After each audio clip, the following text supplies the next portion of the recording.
Chapter 7. No Room for a Leopard. I first saw the leopard when I was crossing the small stream at the bottom of the hill. The ravine was so deep that for most of the day it remained in shadow. This encouraged many birds and animals to emerge from cover during the hours of daylight. Few people ever passed that way. As a result, the ravine had become a little heaven for wildlife. Below my cottage was a forest of oak and maple and Himalayan rhododendron. A narrow path twisted its way down through the trees. At the bottom of the hill, a path led onto a grassy edge surrounded by wild dog roses.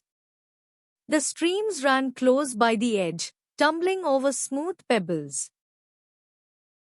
Nearly every morning, I heard the cry of the barking deer. I saw pine martens and a handsome red fox. I recognized the footprints of a bear. As I had not come to take anything from the jungle, the birds and animals soon grew accustomed to my face. After some time, my approach did not disturb them. The langurs in the oak and rhododendron trees, who at first would go leaping through the branches at my approach, now watched me with some curiosity as they munched up the tender green shoots of the oak. However, one evening as I passed, I heard them chattering in the trees and I was not the cause of their excitement. It was as though the langurs were trying to warn me of some hidden danger. A shower of pebbles came rattling down the steep hillside. I looked up to see an orange-gold leopard, poised on a rock about 20 feet above me. It was not looking towards me but had its head thrust attentively forward in the direction of the ravine. It must have sensed my presence because it slowly turned its head and looked down at me. It seemed a little puzzled at my presence there. When to give myself courage, I clapped my hands sharply. The leopard sprang away into the thickets, making absolutely no sound. I had disturbed the animal in its quest for food.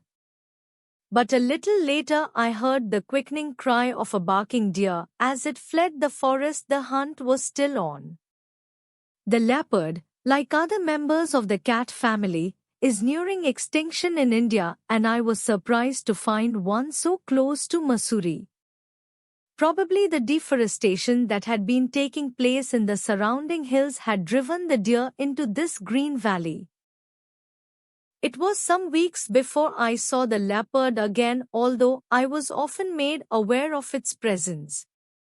At times I felt certain that I was being followed. And once when I was late getting home, I saw two bright eyes staring at me from a thicket. I stood still, my heart banging away against my ribs. Then the eyes danced away and I realized they were only fireflies. One day I found the remains of a barking deer that had been partially eaten. I wondered why the leopard had not hidden the remains of his meal. Probably he had been disturbed while eating. Climbing the hill, I met a party of hunters resting beneath the oaks. They asked me if I had seen a leopard. I said I had not. They said they knew there was a leopard in the forest. The hunters had seen the carcass of the deer and the leopard's pug marks, and they kept coming to the forest. Almost every evening I heard their guns banging away, for they were ready to fire at almost everything. "There's a leopard about," they told me. "You should carry a gun." "I don't have one," I said. There were fewer birds to be seen and even the langurs had moved on. I thought no more of the men. They were unpredictable and to be avoided if possible. One day after crossing the stream, I climbed Paritibba, a bleak, scrub-covered hill where no one lived. This was a stiff undertaking because there was no path to the top and I had to scramble up with the help of rocks and roots. There I found the ruins of what must have been the first settlers, just a few piles of rubble now overgrown with weeds, sorrel, dandelion, and nettles. As I walked through the roofless ruins, I was struck by the silence that surrounded me.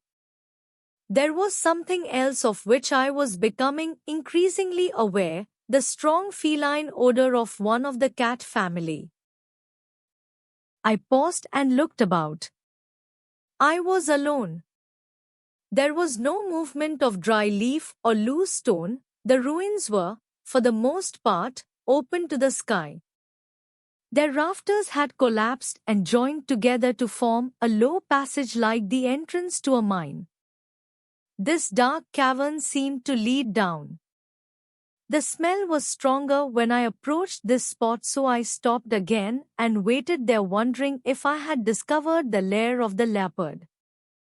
I wondered if the animal was now at rest after a night's hunt. Perhaps it was crouched there in the dark, watching me and recognizing me as a man who walked alone in the forest without a weapon. I liked to think that he was there and that he knew me, and that he acknowledged my visit in the friendliest way by ignoring me altogether. I did not venture any further. I did not seek physical contact or even another glimpse of that beautiful creature, springing from rock to rock. It was his trust I wanted, and I think he gave it to me. But did the leopard, trusting one man, make the mistake of trusting others?